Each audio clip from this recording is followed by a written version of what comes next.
In this episode of CNET Conversations, we meet a guy who hitchhiked from Texas to California to get a job at a floppy disk company. Later, he rose to become the CEO of Seagate.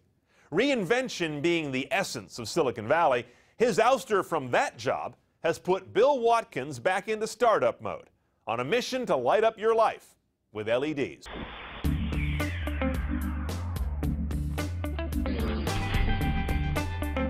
%20 of the American grid of energy is for lighting alone. So you look at that market, how do I make people save money in energy? And how can I do that with intelligent light, from control functions, for lower energy light, etc.? You open up all these possibilities, and that's what BridgeLux is about.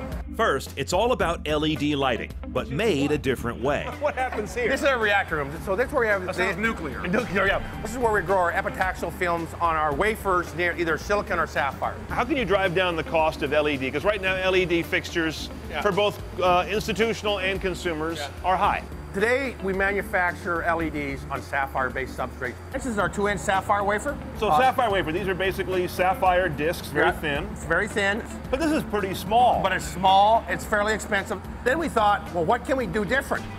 Boom. Now this is classic semiconductor business stuff. This is pure 8-inch silicon. Wafers, it's your DRAM, and we basically use gases and materials, and we build a series of layers. What we have solved is the ability to do that 8-inch in those temperatures and those gases without any cracking or breaking or lattice mismatch. This is where you come in and you go to factories that have moved on to a 12-inch, which is the new high yield. They used to make DRAM for our USB drives or whatever on this, or semiconductors. And you say, you guys aren't doing much with those lines. We can make lights on them. Make lights on that light.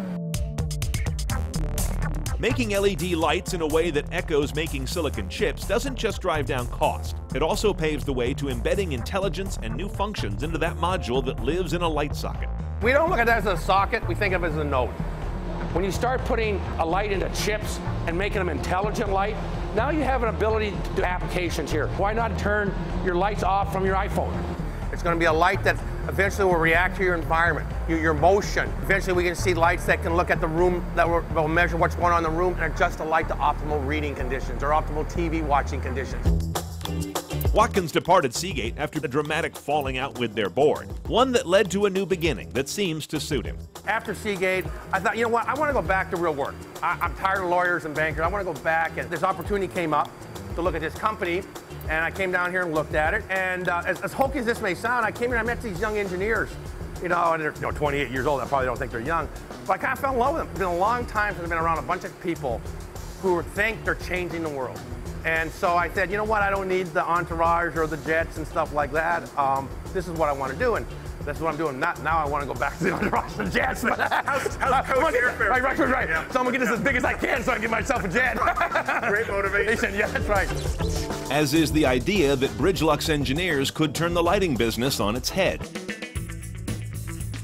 The brand names that we've known for such a long time are going to change. And I think every light eventually in 10 or 15 years will be LED based. The opportunities are phenomenal, not only in the technology, but in the product and in the whole business model. I mean, that's what makes such an exciting industry. It's going to change dramatically. Now, you may have noticed that a thread of cost saving winds through all that BridgeLux is attempting.